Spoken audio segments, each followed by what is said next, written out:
Bismillahirrahmanirrahim. Assalamualaikum warahmatullahi wabarakatuh. Salam sejahtera untuk kita semua. Alhamdulillahirabbil alamin. Pada kesempatan hari ini saya diberi kesempatan untuk menyampaikan materi MPLS SMP Negeri 25 Purworejo tahun 2020. Bahagia dan bangga rasanya Pak Son diberi kesempatan untuk berjumpa dengan kalian semua, para siswa baru SMP Negeri 25 Purworejo tahun pelajaran 2020-2021. Materi yang akan Pak Son sampaikan adalah tentang organisasi. Mari anak-anakku semua, kita belajar bersama-sama. Apakah organisasi itu? Secara etimologi atau asal-usul kata, organisasi berasal dari bahasa Yunani opiafov organon, yang berarti alat.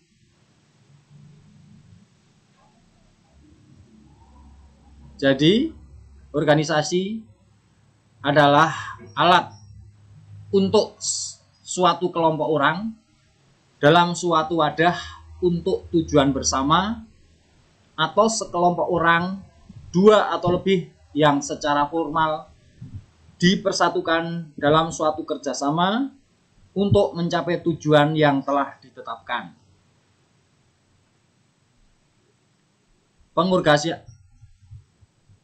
Pengorganisasian adalah proses kegiatan penyusunan struktur organisasi sesuai dengan tujuan-tujuan, sumber-sumber, dan lingkungannya. Dengan demikian, hasil pengorganisasian adalah struktur organisasi.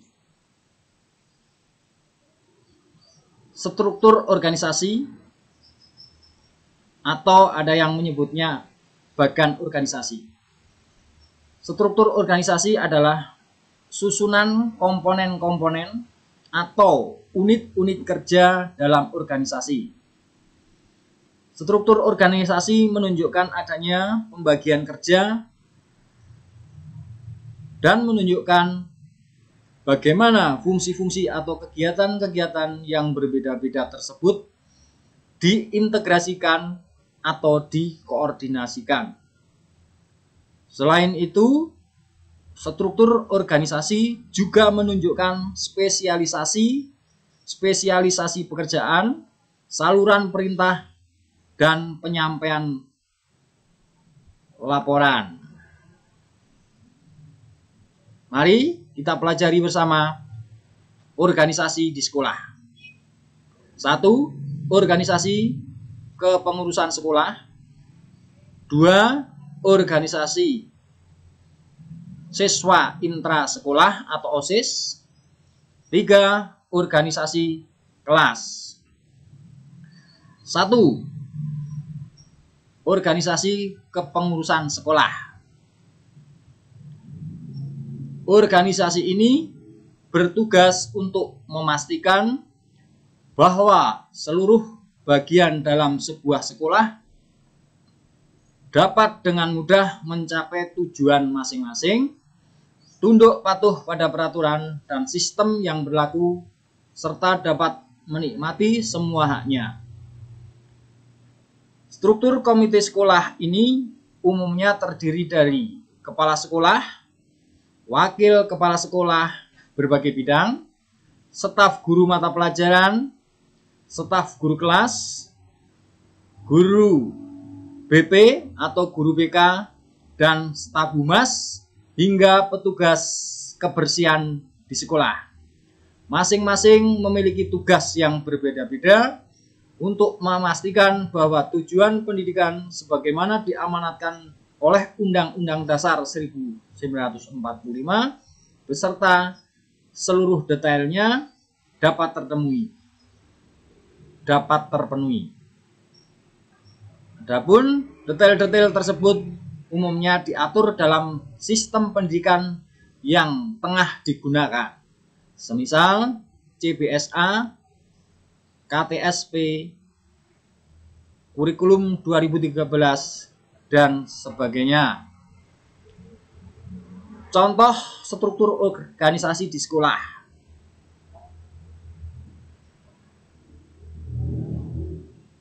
Struktur organisasi sekolah SMP Negeri 25 Purworejo tahun 2019-2020.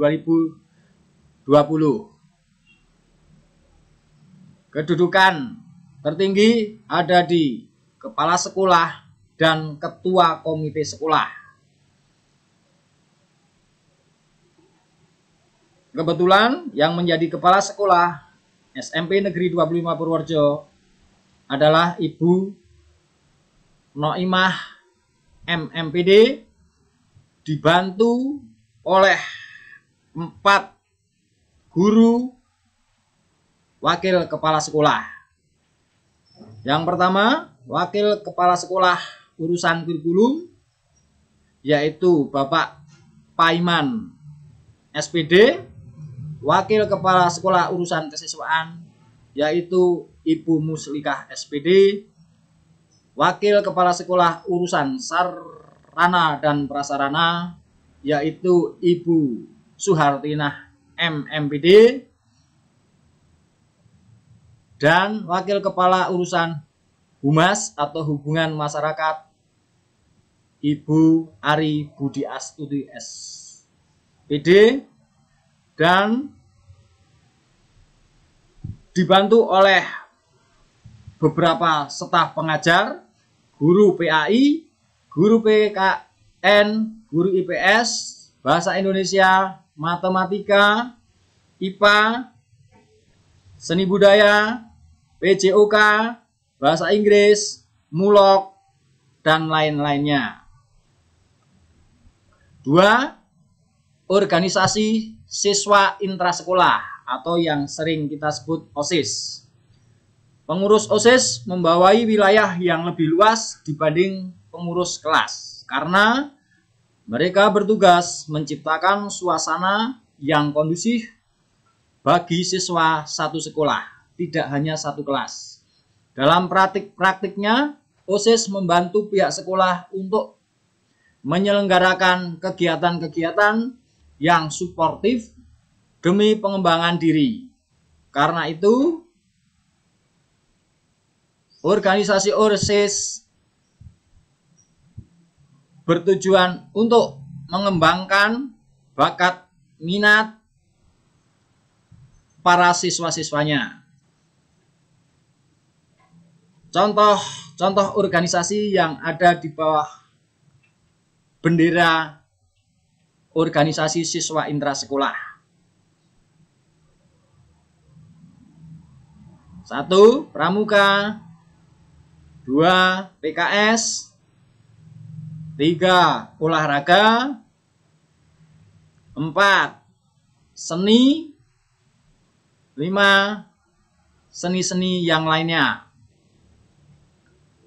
Siswa dalam hal ini bisa bebas memilih program apa yang akan mereka ikuti sesuai dengan bakat dan minat siswa tersebut.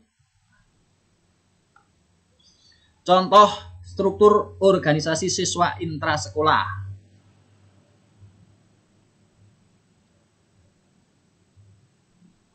Kedudukan teratas, kepala sekolah, wakil kepala sekolah urusan kesiswaan, dibantu oleh pembina-pembina OSIS, Dan dari siswa ada ketua OSIS, sekretaris, bendahara, dan seksi-seksi kegiatan yang lainnya. 3. Organisasi kelas. Pengurus kelas adalah siswa yang ada atau berada di kelas tersebut. Sebuah kelas biasanya dikepalai oleh seorang ketua kelas yang memiliki sekretaris, bendahara, dan beberapa divisi atau seksi-seksi yang lain, misalnya kebersihan, keamanan, dan sebagainya. Karena ruang lingkupnya yang lebih kecil, tanggung jawab utama pengurus kelas adalah mengurusi semua keperluan di kelas tersebut. Misalnya tentang tata tertib, tentang peraturan kelas, tentang perbendaharaan,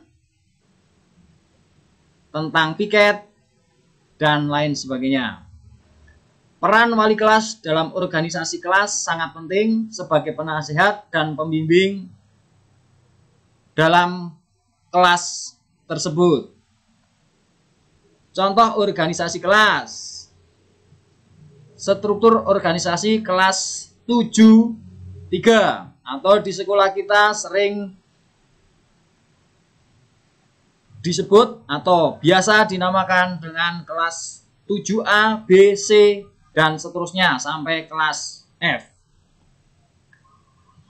Struktur organisasi kelas terdiri dari kepala sekolah, wali kelas, ketua kelas dan jajarannya atau pengurusnya, serta beberapa seksinya.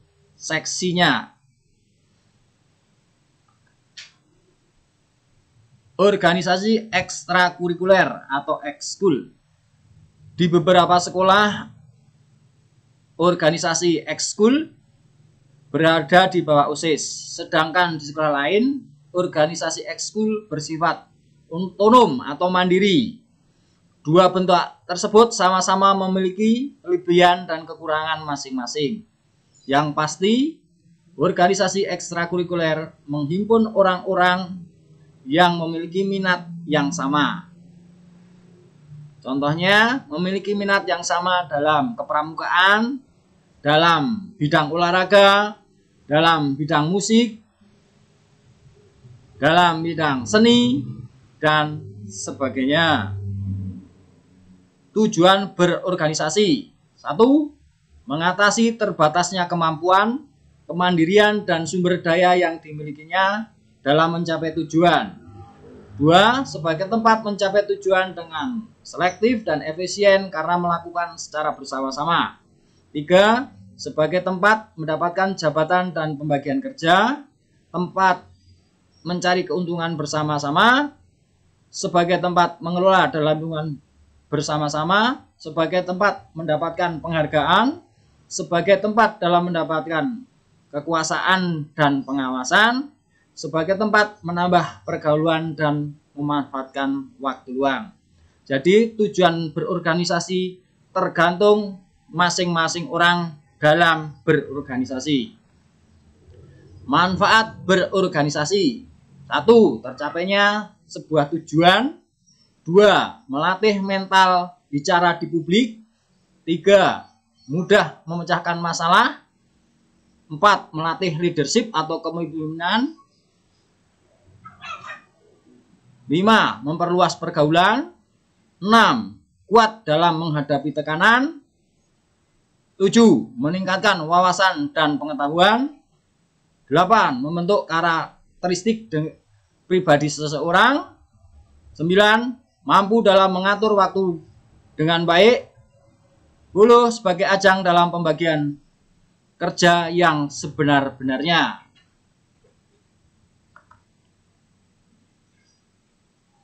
Terima kasih anak-anakku semuanya. Kalian hebat. Kalian